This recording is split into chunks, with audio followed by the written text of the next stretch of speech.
പേര് ആലീസ്. കുരാച്ചൻ്റെ ഇടവകയിൽ അത്യോടി ഭാഗത്ത് വട്ടച്ചിറയ്ക്കടുത്ത് ആണ് എൻ്റെ സ്വന്തം വീട്.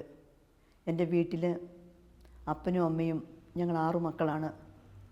5 പെണ്ണും ഒരാണും. കൊച്ചുനാൾ മുതൽ മാതാവിനെക്കുറിച്ച് എൻ്റെ അമ്മച്ചി പറഞ്ഞ ഓർമ്മ എൻ്റെ മനസ്സിലുണ്ട്.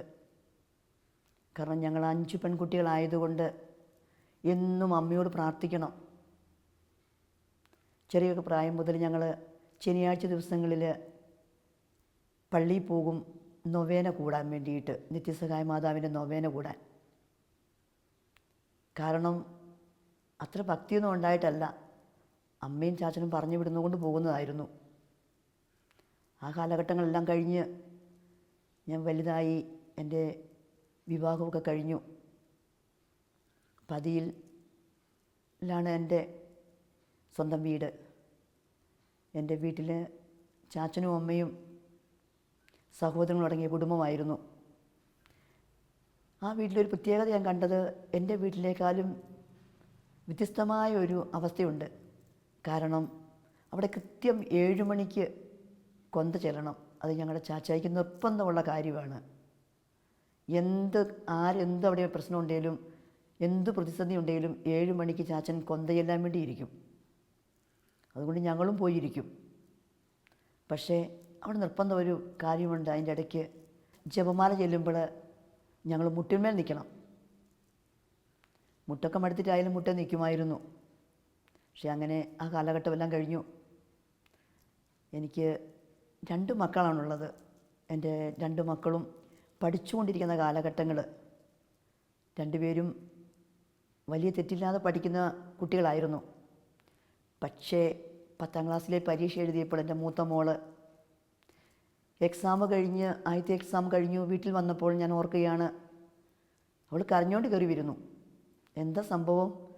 അവൾ പറയുകയായിരുന്നു, 2 മാർക്ക് പോയി, ഇനി എത്ര മാർക്ക് പോകുമെന്ന് അറിയത്തില്ല, അതുകൊണ്ട് എനിക്ക് SLCക്ക് നല്ല മാർക്ക് കിട്ടില്ല എന്ന്. ഞാനപ്പം പറഞ്ഞവളോട്, നീ മാതാവിനോട് പ്രാർത്ഥിച്ചോ, അമ്മ നിന്നെ സഹായിക്കും.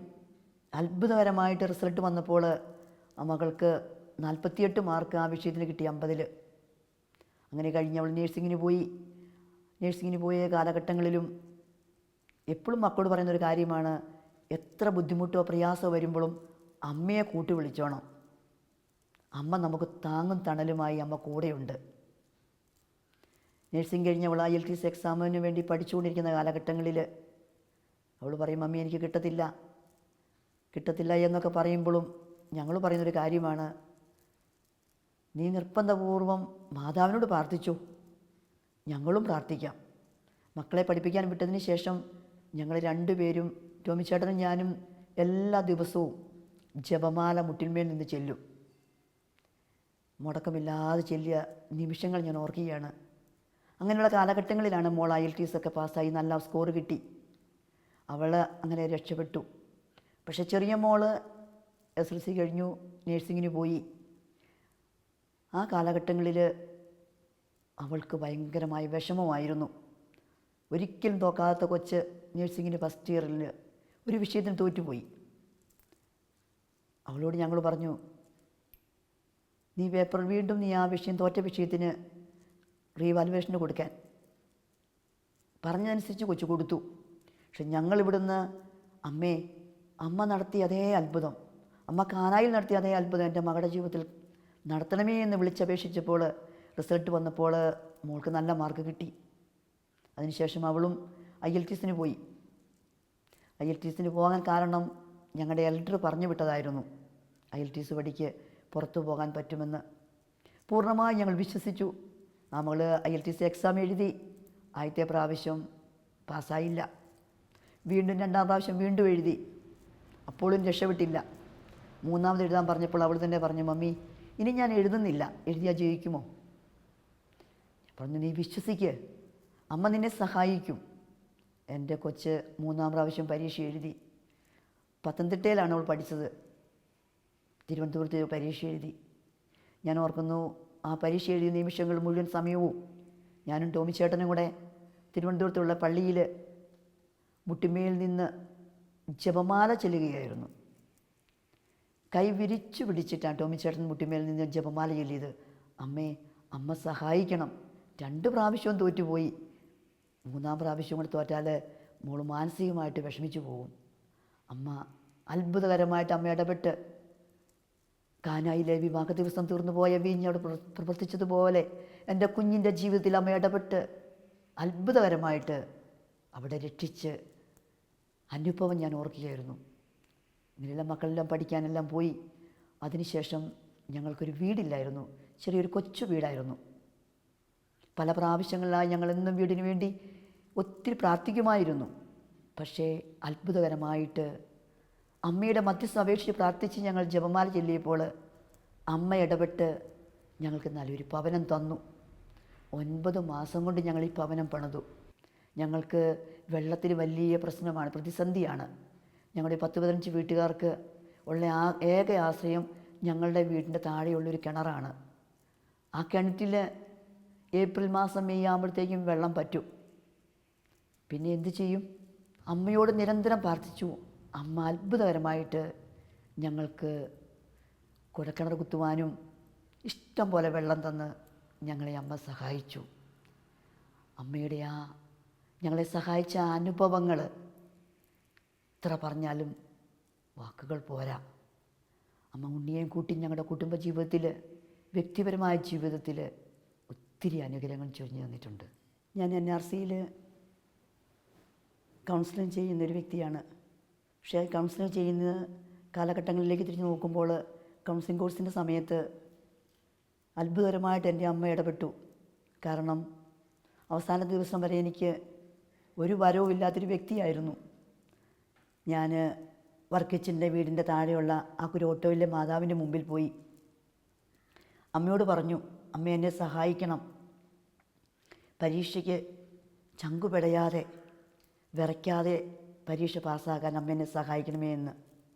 അത്ഭുതകരമായിട്ട് അമ്മ എൻ്റെ ജീവിതത്തിൽ ഇടപെട്ട് എനിക്ക് കോഴ്സ് പാസ്സാകാൻ അമ്മ എന്നെ സഹായിച്ചു. അതുപോലെ എൻ്റെ മൂത്ത മോൾക്ക് 5 വർഷം കഴിഞ്ഞിട്ടും മക്കളില്ലായിരുന്നു.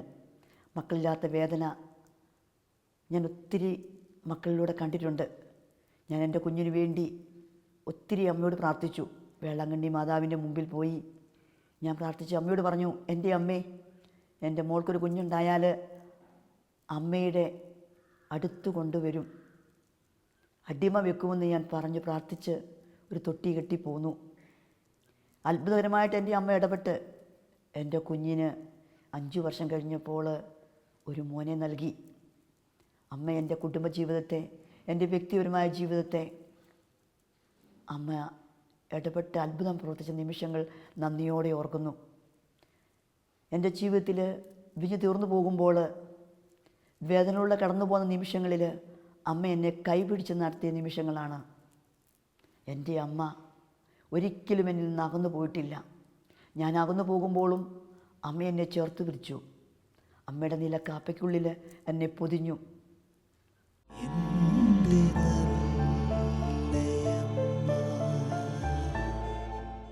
എൻ്റെ ജീവിത പങ്കാളിക്ക് നാട്ടിൽ നിന്ന് ട്രാൻസ്ഫർ കിട്ടി. പത്തനംതിട്ട എന്ന ജില്ലയിൽ കടമ്പനാട് എന്ന് പറഞ്ഞ സ്ഥലത്താണ് ഞങ്ങളവിടെ താമസിച്ച് 6 മാസം കഴിഞ്ഞ ഒരു ദിവസം ഒരിക്കലും മറക്കാൻ പറ്റാത്ത ഒരു അനുഭവമായിരുന്നു. കാരണം ഞങ്ങളെന്നും പള്ളിയിൽ പോകുന്ന ഒരു ശീലമുള്ളവരായിരുന്നു.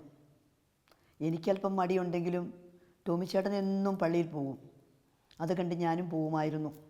എൻ്റെ മടിയെല്ലാം കുറേശ്ശെ മാറി. അങ്ങനെ ഒരു ദിവസം 2011 സമയം വെളുപ്പിനെ 5 മണിക്ക് ഞങ്ങൾ 2 പേരും എണീറ്റ് ജപമാല ചൊല്ലി പ്രാർത്ഥിച്ച് അമ്മയുടെ കരങ്ങളിൽ പൂർണ്ണമായും ഞങ്ങളെ സമർപ്പിക്കുന്ന ഒരു സ്വഭാവം ഞങ്ങൾക്കുണ്ടായിരുന്നു. പ്രാർത്ഥന കഴിഞ്ഞ് പള്ളിയിൽ പോകാൻ വേണ്ടി ടോമിച്ചേട്ടൻ ബാത്റൂമിലേക്ക് പോയി. ബാത്റൂമിൽ കയറി 2 മിനിറ്റ് കഴിഞ്ഞപ്പോൾ എന്നെ വിളിക്കുന്നത് പോലെ എനിക്ക് തോന്നി. ഞാൻ പെട്ടെന്ന് ഓടിച്ചെന്നപ്പോൾ പറയുകയാണ്, വലത്ത് കൈ ബ്രഷ് എടുക്കാൻ പറ്റുന്നില്ല, കൈ തളർന്ന പോലെ ഇരിക്കുന്നു. എന്താണ് സംഭവിച്ചതെന്ന് ഞങ്ങൾക്കറിയില്ല.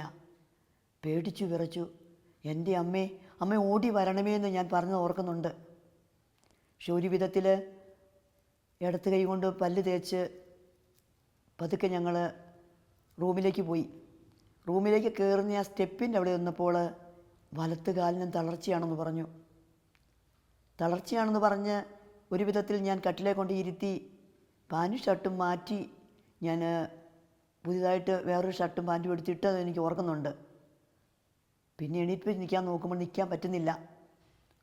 വലത്ത് കൈയും തളർന്നുപോയി, കാലും തളർന്നു. എൻ്റെ അമ്മയെന്ന് വിളിച്ച് ഞാൻ ഒരു 10-14 സ്റ്റെപ്പുണ്ട് താഴെ ഹൗസ് ഓണർ താമസിക്കുന്നിടത്തേക്ക്. ഞാൻ അവിടെ ചെന്നപ്പോൾ ഞാൻ ആ ഹൗസ് ഓണറോട് പറഞ്ഞു, ടോമിച്ചേട്ടന് വലത്ത് കൈയും കാലും അനക്കാൻ പറ്റുന്നില്ല, എന്താ പറ്റിയെന്ന് അറിയത്തില്ല, ഒന്ന് ഓടി വരണമേ എന്ന്. പ്രായമുള്ള ഒരു റിട്ടയർ ഉദ്യോഗസ്ഥനായിരുന്നു. അയാൾ ഓടി വന്നപ്പോൾ പെട്ടെന്ന് നമുക്ക് ഹോസ്പിറ്റലിൽ പോകാമെന്ന് പറഞ്ഞ് ഞങ്ങൾ കടമ്പനാടുള്ള ഒരു ഹോസ്പിറ്റലിൽ പോയി. അവിടെ ചെന്നപ്പോൾ ഡോക്ടർ പറയുകയാണ് BP കൂടിയതാണ്, 90-160 BP ഉണ്ട്, ഒരു സ്ട്രോക്കിൻ്റെ ആരംഭമാണെന്ന്. എങ്ങനെ അവിടെ എത്തിച്ചെന്ന് ഞങ്ങൾക്കറിയില്ല. കാരണം എടുത്തും പിടിച്ചും എല്ലാം കൂടിയാണ് ഞങ്ങൾ കാറെ കയറ്റിയത്. അവിടുന്ന് ഡോക്ടറുടെ നിർദ്ദേശമനുസരിച്ച് പത്തനംതിട്ട എന്ന സ്ഥലത്തേക്ക് ഞങ്ങൾ പോയി. പോകുന്ന വഴിക്ക് ഞാനും ആ ഹൗസ് ഓണർ സാറും മാത്രമേ ഉണ്ടായിരുന്നുള്ളൂ. എൻ്റെ കയ്യിൽ ഈ കൊന്തയുണ്ടായിരുന്നു. ഒരിക്കലും ഞങ്ങൾ വീട്ടിൽ പൈസ കൊണ്ട് വയ്ക്കില്ല. ഒരു 50-100 രൂപയെ ഞങ്ങൾ വീട്ടിൽ കൊണ്ട് വയ്ക്കുന്ന സ്വഭാവമുള്ളൂ. അതിൽ കൂടുതൽ പൈസ ഞങ്ങൾ കൊണ്ട് വയ്ക്കാറില്ല, പ്രത്യേകിച്ച് ഞങ്ങൾ വാടക വീട്ടിലായതുകൊണ്ട്. ഞങ്ങൾക്ക് മൂത്ത മോടെ കല്യാണം പ്രമാണിച്ച് നാട്ടിൽ നിന്ന് ഞങ്ങളൊരു 1,00,000 രൂപ ഞങ്ങൾക്ക് ഒരാൾ വായ്പ തന്നിരുന്നു. അത് കൊടുക്കുവാനായിട്ട് ഞങ്ങൾ ആ പൈസ സൂക്ഷിച്ചു വച്ചിരുന്നു. 50,000 രൂപ ഞാൻ തലേദിവസം അക്കൗണ്ടിൽ ഇട്ട് കൊടുത്തു. ബാക്കി 50,000 രൂപ എൻ്റെ കയ്യിലുണ്ടായിരുന്നു. ആ പൈസ എടുത്തു ഡ്രസ്സോ മറ്റൊന്നും എടുത്തില്ല. ഞങ്ങൾ പോയി പത്തനംതിട്ട ഹോസ്പിറ്റലിൽ ചെന്നപ്പോൾ അവിടെ തമിഴുള്ള ഒരു ഡോക്ടറാണ്. ഡോക്ടറോട് ഞങ്ങൾ പറഞ്ഞു. ഡോക്ടർ പറയും നമുക്കൊന്നും മനസ്സിലാകുന്നില്ല. നേഴ്സുമാർ പറഞ്ഞു സ്കാൻ ചെയ്യണം, എന്നാലേ പറയാൻ പറ്റുള്ളൂ, ഞങ്ങൾക്കൊന്നും പറയാൻ പറ്റുന്നില്ല എന്ന്. ആംബുലൻസിൽ കയറി സ്കാൻ ചെയ്യാൻ കൊണ്ടുപോകുമ്പോൾ ഞാൻ അമ്മയോട് പറഞ്ഞു, എൻ്റെ അമ്മ കൈപിടിയരുത്, അമ്മ ഞങ്ങളുടെ കൂടെ ഉണ്ടായിരിക്കണം, മറ്റാരുമില്ല അമ്മേ എനിക്ക് സഹായം. പേടിച്ചു വിറച്ച് ചങ്കൊക്കെ കിടന്നിങ്ങനെ പിടയ്ക്കുക. സ്കാൻ ചെയ്ത് കഴിഞ്ഞപ്പോൾ ഡോക്ടർ പറയുകയാണ് സ്ട്രോക്ക് വന്നതാണ്, തലച്ചോറിൽ 50 പൈസയുടെ വട്ടത്തിൽ ബ്ലീഡിങ് ഉണ്ടായി, എത്രയും പെട്ടെന്ന് സർജറിയുള്ള ഹോസ്പിറ്റലിലേക്ക് നിങ്ങൾ കൊണ്ടുപോകാൻ. ആരുമില്ല. ഞാനപ്പോൾ നാട്ടിലേക്ക് വിളിച്ചു പറഞ്ഞു. നാട്ടിൽ ഞങ്ങളെ സഹായിക്കുന്ന അല്ലെ ഫാമിലി ഫ്രണ്ടായ ഒരു അഡ്വക്കേറ്റ് ജോസഫ് സാറുണ്ട്, പുള്ളിയോട് ഞാൻ പറഞ്ഞു. അതിനുശേഷം ഞാൻ NRCയിലും ശാലോമിലും പറഞ്ഞ് എല്ലാവരോടും പ്രാർത്ഥനാ സഹായം അപേക്ഷിച്ചു. സാറിനോട് പറഞ്ഞു പെട്ടെന്നൊരു ആംബുലൻസ് ടോമിനെ കയറ്റി എത്രയും പെട്ടെന്ന് എറണാകുളം സൺറൈസ് ഹോസ്പിറ്റലിലേക്ക് കൊണ്ടുവരാൻ. എറണാകുളം ലൂർദ് ഹോസ്പിറ്റൽ മാത്രമേ എനിക്കറിയത്തുള്ളൂ, എൻ്റെ മോൾ അവിടെ പഠിച്ചതായതുകൊണ്ട്. പക്ഷേ അത്ഭുതകരമായിട്ട് ഒരു വിധത്തിൽ ഞാൻ നേഴ്സുമാരെ കൂടി എടുത്ത് ആംബുലൻസെ കയറ്റി കിടത്തി ഓർക്കുന്നുണ്ട്. പിന്നെ ഒന്നും മിണ്ടുന്നില്ല. എന്ത് ചെയ്യണമെന്നറിയത്തില്ല. അത് പേടിച്ചു വിറച്ച് ഞാൻ ആംബുലൻസിൽ മുട്ടിൽ നിന്നു. ഒരു കയ്യിൽ കൊന്ത ഉയർത്തിപ്പിടിച്ച് ഞാൻ ആംബുലൻസ് ഡ്രൈവറും ഞാൻ മാത്രമേ ഉള്ളൂ. എനിക്ക് നാട്ടിൽ നിന്ന് കിട്ടിയ വിവരമനുസരിച്ചാണ് ഞാൻ സൺറൈസ് ഹോസ്പിറ്റലിലേക്ക് പോകുന്നത്. മറ്റൊന്നും എനിക്കറിയില്ല എങ്ങോട്ടാണ് പോകുക, എന്താണ്, എവിടെ എത്തും എന്നൊന്നും അറിയത്തില്ല, ജീവൻ കിട്ടുമോ ഒന്നും. ഡോക്ടർ പറഞ്ഞത് എത്രയും പെട്ടെന്ന് കൊണ്ടുപോകണം, സർജറി ചെയ്യണം, എന്നാലേ ആളെ കിട്ടുമോ എന്ന് പറയാവുള്ളൂ. സംശയമായിരുന്നു. പക്ഷേ എൻ്റെ അമ്മ എന്നെ കൈവിട്ടില്ല. ഡ്രൈവറും ഞാനും ടോമിച്ചേട്ടനും മാത്രമേ ഉള്ളൂ ആംബുലൻസിൽ. ഞാൻ ഓർക്കുകയായിരുന്നു, എൻ്റെ അമ്മയെന്ന് വിളിക്കുമ്പോൾ ബോധം കെട്ടുപോയ എൻ്റെ ജീവിത പങ്കാളി എനിക്കൊരു കുഴപ്പവുമില്ല, സാരമില്ല, നീ പേടിക്കണ്ട എന്ന് പറഞ്ഞ് എന്നെ ആശ്വസിപ്പിക്കും. പിന്നെ ഞാൻ ഒച്ചത്തിൽ എന്താ പ്രാർത്ഥിക്കുന്നത് എനിക്കറിയത്തില്ല. എൻ്റെ അമ്മ എൻ്റെ കൂടെ ഉണ്ടായിരിക്കണം, എൻ്റെ ഭർത്താവിനെ എനിക്ക് തിരിച്ചു തരണമെന്ന് ഞാൻ നിലവിളിച്ചു പ്രാർത്ഥിച്ചു. അപ്പോൾ ശാലോമിൽ നിന്ന് ഞാൻ ഓർക്കുകയാണ്, സക്കറിയ സാർ എന്നെ വിളിച്ച് പറഞ്ഞു, ഞങ്ങളെല്ലാവരും പ്രാർത്ഥിക്കുന്നുണ്ട്, ധൈര്യത്തോടു കൂടി കൊണ്ടുപോകണമെന്ന്. ഞാൻ പിന്നെ എൻ്റെ മനസ്സിൻ്റെ ധൈര്യം എങ്ങനെ വന്നെന്ന് എനിക്ക് തിരിച്ചു കിട്ടിയത് എനിക്കറിയില്ല. ഞങ്ങൾ പോകുന്ന വഴിക്ക് എറണാകുളത്ത് എത്താനായപ്പോൾ റോട്ടിൽ ടാറ് വീണ് റോഡ് ക്ലോസ് ചെയ്തിരിക്കുക. ഒരു മനുഷ്യർക്കോ ഒരു വണ്ടിയോ പോകാൻ പറ്റാത്ത വിധത്തിൽ റോട്ടിൽ ടാറ് കിടക്കുക. ഞാനൊന്ന് വിളിച്ച് എൻ്റെ അമ്മയെ, ഞാൻ ആ മുട്ടിമേ നിന്ന ആംബുലൻസിൽ ഞാൻ പത്തനംതിട്ട മുതൽ ഞാൻ എറണാകുളം സൺറൈസ് ഹോസ്പിറ്റൽ വരെ ആംബുലൻസിൽ മുട്ട നിന്നു. ഒരു കൈ ഉയർത്തിപ്പിടിച്ചു, ഒരു കൈ ഞാൻ ടോമിച്ചേട്ടൻ്റെ തളർന്ന കയ്യെ പിടിച്ചിട്ട് ഞാനിങ്ങനെ അമ്മയോട് പറഞ്ഞു, എൻ്റെ അമ്മയൊന്ന് ഇടപെടണം, അമ്മ ഉണ്ണിയെ കൂട്ടി എൻ്റെ ജീവിത പങ്കാളിയുടെ അടുത്തേക്ക് കടന്നു വരണമേ എന്ന്. അങ്ങനെ ഞങ്ങൾ ഹോസ്പിറ്റലിൻ്റെ മുറ്റത്തെത്തുമ്പോൾ ഹോസ്പിറ്റലിലെ ആരാന്ന് നമുക്കറിയില്ല. 2 പേര് ചോദിക്കുന്നു, തോമസ് ആണോ എന്ന്. എനിക്ക് എൻ്റെ ജീവിതത്തിൽ ഇത്രയും വലിയൊരു അനുഭവമില്ല, എൻ്റെ അമ്മ ഇടപെട്ടിയ അനുഭവം. പേര് ചോദിച്ചപ്പോൾ ടോമിക്ക് പറയാൻ പറ്റുന്നില്ല, ഞാനാണ് പറഞ്ഞു കൊടുത്തത്. ഡോക്ടർ എന്നോട് പറഞ്ഞൊരു കാര്യം ഞാൻ ഇപ്പോഴും ഓർക്കുന്നു.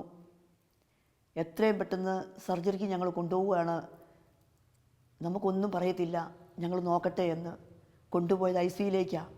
അനേകര പ്രാർത്ഥന, അനേകര അമ്മയെ വിളിച്ച് ജപമാല ചൊല്ലി എൻ്റെ കുടുംബാംഗങ്ങളും പ്രാർത്ഥനാ ജീവിതത്തിലുള്ള ഒത്തിരി മക്കളുടെ പ്രാർത്ഥനയുടെ ഫലമായിട്ട് ICU കൊണ്ടുപോയി 1 മണിക്കൂർ 2 മണിക്കൂർ കഴിഞ്ഞപ്പോൾ അല്പം സംസാരിക്കാൻ തുടങ്ങി. ഞാൻ ഇന്ന് കഴിക്കുന്ന ഗുളിക കഴിച്ചിട്ടില്ല എന്ന് പറഞ്ഞാണ് ഡോക്ടർ പറയുന്നത്. ഡോക്ടർ പറഞ്ഞു, നന്നായിട്ട് പ്രാർത്ഥിച്ചോളാൻ പറഞ്ഞു. ഞങ്ങൾ ആ ICUയുടെ പുറത്തിരുന്ന് ജപമാല കൈകളിലേന്തി, കുടുംബാംഗങ്ങൾ ആ നാട്ടിലുള്ള എറണാകുളത്തുള്ളവരുണ്ടായിരുന്നു, ഞങ്ങളെല്ലാവരും പ്രാർത്ഥിച്ചു. 4 ദിവസം 5 ദിവസം 6 ദിവസം കഴിഞ്ഞ് ബോധം പയ്യെ വന്ന് 15 ദിവസമായപ്പോഴത്തേക്കും അല്പം മിണ്ടാൻ തുടങ്ങി. പക്ഷേ ഞാൻ ഓർക്കുകയാണ്, ഞങ്ങൾ ICUയിൽ നിന്ന് പുറത്തിറക്കി റൂമിൽ കിടത്തി. ആ സമയത്ത് മൂക്കിൽ ട്യൂബ്, യൂറിൻ പോവില്ല, അവിടെയും ട്യൂബ്, മൊത്തം ട്യൂബാണ്. പക്ഷേ ആ സമയത്ത് ഇടത്ത് കൈ കൊണ്ട് ഞങ്ങൾ സന്ധ്യയ്ക്ക് 7 മണിയാകുമ്പോൾ കൊന്ത ചെല്ലുമ്പോൾ ടോമിച്ചേട്ടൻ കൊന്തയുടെ ഓരോ മണിയും ഇങ്ങനെ ഉരുടുമായിരുന്നു ഉള്ളിൽ, പുറത്ത് പറയാൻ പറ്റില്ലെങ്കിലും.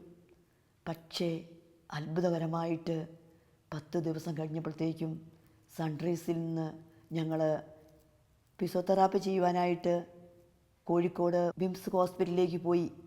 അവിടെ 10 ദിവസം ഞങ്ങൾ ഫിസിയോതെറാപ്പി ചെയ്ത് പതുക്കെ അമ്മയോട് പ്രാർത്ഥിച്ച്, എൻ്റെ അമ്മേ, സംസാര ശക്തി നഷ്ടപ്പെട്ടു പോയ എൻ്റെ ജീവിത പങ്കാളിക്ക് ഇത്രമാത്രം സംസാരിക്കാൻ അമ്മ അവിടുന്ന് അനുവദിച്ചു. ഞാനൊരു സാക്ഷ്യമായേക്കാമെന്ന്. അമ്മയുടെ ഇടപെടലിൻ്റെ ഫലമായിട്ട് ഡോക്ടർമാർ പറഞ്ഞു, ബാങ്ക് ജോലിയുള്ള എൻ്റെ ജീവിത പങ്കാളി 1 വർഷം കഴിയാതെ ജോലിക്ക് പോകാൻ പറ്റില്ല എന്ന്. പക്ഷേ നിലവിളിച്ച് പ്രാർത്ഥിച്ചപ്പോൾ അമ്മ ഇടപെട്ട്, അമ്മ ഉണ്ണിയേയും കൂട്ടി കടന്നു വന്ന് 6 മാസം തികയുന്ന ദിവസം കൂരാച്ചുണ്ട് ഗ്രാമീണ ബാങ്കിൽ ജോലിക്ക് പോകുവാൻ അമ്മ എന്നെ, ഞങ്ങളുടെ കുടുംബത്തെ അവിടെ സഹായിച്ചു. അമ്മ ചെയ്ത അനുഗ്രഹം ഒരിക്കലും മറക്കാൻ പറ്റില്ല. ഡോക്ടർമാർ പോലും പ്രതീക്ഷയില്ലാത്ത സമയത്ത് കൈവെടിയാതെ ഞങ്ങൾ കൈവിരിച്ചു പിടിച്ച് അമ്മയോട് പ്രാർത്ഥിച്ചപ്പോൾ അമ്മ ഞങ്ങളുടെ പ്രാർത്ഥന കേട്ട് അമ്മ ഞങ്ങളുടെ കുടുംബത്തെ അനുഗ്രഹിച്ചു.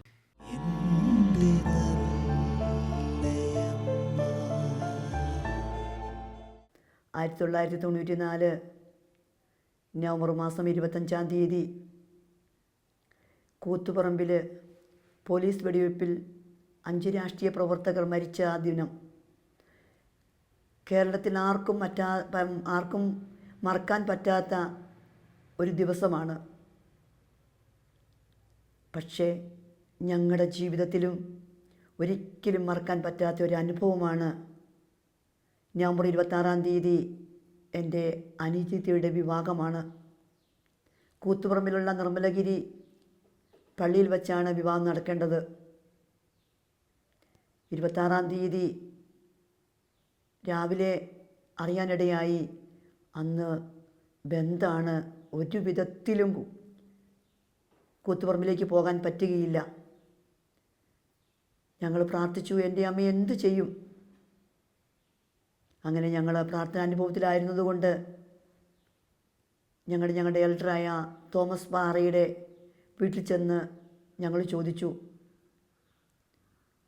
6 മാസം മുമ്പ് എൻ്റെ അനിയത്തിയുടെ വിവാഹം മുടങ്ങിപ്പോയതായിരുന്നു. ഇതുപോലെ വരുമോ എന്നുള്ള ഭയങ്കരമായ പേടി. കാരണം അവൾക്കത്ര ടെൻഷനില്ല, പക്ഷെ ഞങ്ങൾക്കായിരുന്നു ടെൻഷൻ. കാരണം ഇതും കൂടെ മുടങ്ങിയാൽ ജനങ്ങൾ എന്താണ് പറയുക, ചിന്തിക്കുക. പക്ഷെ തോമസ് പാറ പറഞ്ഞു, നിങ്ങൾ ധൈര്യമായിരുന്നു, ജപമാല ചൊല്ലി നിങ്ങൾ 4 മണിയാവുമ്പോൾ 26-ാം തീയതി 4 മണിക്ക് നിങ്ങൾ ഇവിടുന്ന് പുറപ്പെട്ടോ എന്ന്. പക്ഷെ എങ്ങനെ പുറപ്പെടാൻ ഒരു മാർഗവുമില്ല. കാരണം ഞങ്ങൾ 9 വാഹനം ഏൽപ്പിച്ചിരുന്നു. ഒരു വണ്ടിക്കാരും ബന്ധായതുകൊണ്ട് ആ റൂട്ടിലേക്ക് പോരുകയില്ല. പക്ഷേ തോമസ് പാറ പറഞ്ഞതനുസരിച്ച് ഞങ്ങൾ ജപമാല ചെല്ലാൻ തീരുമാനമെടുത്തു. പക്ഷേ ആ നിമിഷമാണ് തോമസ് പാറ പറയുന്നത്, കല്യാണം ഇത് മാറ്റിവെക്കാൻ ഒരു രക്ഷയുമില്ല, മാറ്റിവെക്കാൻ പാടില്ല. കാരണം ഒരു കല്യാണം മുടങ്ങിയതാണ്. തോമസ് പാറ ഞങ്ങളോട് പറയുകയാണ്, തോമസ് പാറയുടെ മകനാണ് ബിനുവിനെയും തോമസ് പാറയുടെ വണ്ടിയും വിട്ടുതരാമെന്ന്. 2 വണ്ടിക്ക് ആൾ പോകണമെന്നാണ് പറഞ്ഞത്. പക്ഷേ ആരും പോകാൻ കൂട്ടാക്കിയില്ല. അങ്ങനെ വിഷമിച്ച് ഞങ്ങൾ അവിടെ നിന്ന് പോന്നു. അപ്പോഴാണ് ബിനു പറഞ്ഞിട്ടാണ് ഞങ്ങൾ സിബിയോട് ചോദിക്കുന്നത്. സിബി പറഞ്ഞു, ഞാനും പോരാം, നമുക്ക് പരിശുദ്ധ അമ്മയുടെ കൈ പിടിച്ച് നമുക്ക് പോകാം, ഒരപകടവും വരികില്ല എന്ന്. അങ്ങനെ ഞങ്ങൾ 2 വണ്ടിയിൽ ആകെ 10 പേരേ ഉള്ളൂ. ഞങ്ങൾക്ക് കിട്ടിയ നിർദ്ദേശമനുസരിച്ച് ഞങ്ങൾ 2 വാഹനത്തിൻ്റെയും മുമ്പിൽ വിവാഹ പാർട്ടി എന്നെഴുതി 4 മണിക്ക് തന്നെ ഞങ്ങൾ ഇവിടുന്ന് പുറപ്പെട്ടു. പക്ഷേ കല്യാണം കഴിക്കാൻ പോകുന്ന ചെറുക്കൻ്റെ വീട്ടുകാർക്ക് ഞങ്ങൾ വരുമെന്നൊരു യാതൊരു പ്രതീക്ഷയുമില്ല. കാരണം ഒറ്റ ഫോണ് പോലുമില്ല, ഒറ്റ ഫോണും വിളിച്ചിട്ട് കിട്ടുന്നില്ല. അങ്ങനെ ഞങ്ങൾ കല്ലിക്കണ്ടി എന്ന് പറഞ്ഞ സ്ഥലത്തെത്തിയപ്പോൾ 10-20 ആൾക്കാർ ഞങ്ങളുടെ വണ്ടിയുടെ മുമ്പേ വന്നിട്ട് കയ്യിലാണെങ്കിൽ മാരക ആയുധങ്ങൾ, പിക്കാസ്, അരിവാള് എന്ന് വേണ്ട, നമ്മൾക്കറിയില്ല എന്തൊക്കെയാണെന്ന്. അത് കണ്ടപ്പോൾ തീർച്ചയായിട്ടും ഇവർ നമ്മളെ വിടില്ല. എൻ്റെ അമ്മ കൂടെ ഉണ്ടായിരിക്കണേ എന്ന് ഞാൻ ഒച്ച വിളിച്ചു പറഞ്ഞൊരു സംഭവം ഞാൻ ഇന്നും ഓർക്കുകയാണ്. കാരണം എന്തായാലും ഇവർ ഞങ്ങളെയും കൊല്ലും. പക്ഷേ അവർ ഞങ്ങളുടെ വണ്ടിയുടെ അടുത്ത് വന്നപ്പോഴത്തേക്കും ഞങ്ങളുടെ വണ്ടി സ്ലോയിലാക്കി. ഇത് വായിച്ച് എന്താണെന്നറിയത്തില്ല, അമ്മ സഹായിച്ച് വണ്ടി ഞങ്ങൾ മുന്നോട്ട് പോയി കുറച്ചങ്ങോട്ട് ചെല്ലുമ്പോൾ ഞങ്ങൾ കാണുന്നൊരു മറ്റൊരു സംഭവമാണ്. ഞങ്ങളുടെ വണ്ടിക്ക് മുമ്പ് ഒരു വണ്ടി കർത്താല ആണെന്ന് പ്രഖ്യാപിച്ചുകൊണ്ട് ഒരു ജീപ്പ് മുന്നേ പോകുന്നു. അതിൻ്റെ പുറകെ ഞങ്ങളുടെ 2 വണ്ടിയും. ചെറുക്കൻ്റെ വീടിൻ്റെ താഴെ വരെ ഞങ്ങളെത്തി. അവരമ്പരന്ന് പോയി. പക്ഷെ ഞങ്ങൾ അവരുടെ വീടിൻ്റെ താഴെ എത്തുമ്പോഴും ആരും സംസാരിച്ചിട്ടില്ല. അമ്മയെ വിളിച്ചപേക്ഷിക്കുകയായിരുന്നു, എൻ്റെ അമ്മയെ കൈവെടിയരുത്, അത്ഭുതം നടത്തുവാൻ അമ്മയ്ക്ക് കഴിയും. ആകെ ആ വീട്ടിലുണ്ടായിരുന്നവർ എല്ലാവരും മടങ്ങിപ്പോയി ഈ കർത്താൽ കാരണം.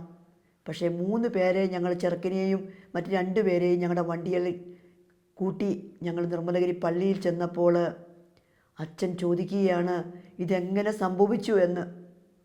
കാരണം ഞങ്ങൾ ഈ നാദാപുരം ടച്ച് ചെയ്ത് വേണം പോരുവാനായിട്ട്. ഞങ്ങൾ പറഞ്ഞ ഒറ്റ കാര്യമാണ്, അമ്മ ഇടപെട്ടതുകൊണ്ട് ജപമാല ആരും മുടക്കിയില്ല. കൊന്തച്ചിലി പ്രാർത്ഥിച്ചതുകൊണ്ട് അമ്മ അത്ഭുതകരമായിട്ട് ഞങ്ങളെ ഇവിടെ എത്തിച്ചെന്ന്.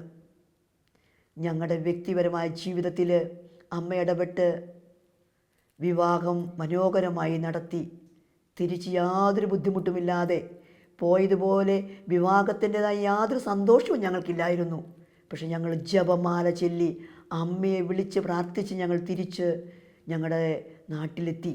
പരിശുദ്ധി അമ്മയെ വിളിച്ചപേക്ഷിക്കുമ്പോൾ അമ്മ എൻ്റെ വ്യക്തിപരമായ ജീവിതത്തിൽ, എൻ്റെ കുടുംബ ജീവിതത്തിൽ, എൻ്റെ മക്കളുടെ കാര്യത്തിൽ അമ്മ അത്ഭുതം പ്രവർത്തിച്ചു. അതുപോലെ നമ്മൾ ഓരോരുത്തരും അമ്മയെ വിളിച്ചപേക്ഷിക്കുമ്പോൾ അമ്മ നമുക്ക് താങ്ങും തണലുമാണ്. രോഗാവസ്ഥയിൽ വേദനയിലൂടെ നീങ്ങുമ്പോൾ പരിശുദ്ധി അമ്മ നമ്മുടെ കൂടെ ഉണ്ടായിരിക്കണമേ എന്ന് നിലവിളിച്ച് പ്രാർത്ഥിച്ചാൽ അമ്മ നമുക്ക് ശക്തിയാണ്. അമ്മേ മാതാവേ, അമ്മ ഞങ്ങളുടെ ഓരോരുത്തരുടെയും ജീവിതത്തിൽ അമ്മ ഇടപെട്ട് അത്ഭുതം പ്രവർത്തിച്ചതുപോലെ ഓരോ മക്കളുടെയും ജീവിതത്തിൽ അമ്മ ഇടപെട്ട് വലിയ അത്ഭുതം പ്രവർത്തിക്കുവാൻ അമ്മ ഉണ്ണിയെയും കൂട്ടി ഞങ്ങളുടെ ഓരോരുത്തരുടെയും വ്യക്തി ജീവിതത്തിലേക്ക് കടന്നു വരണമേ.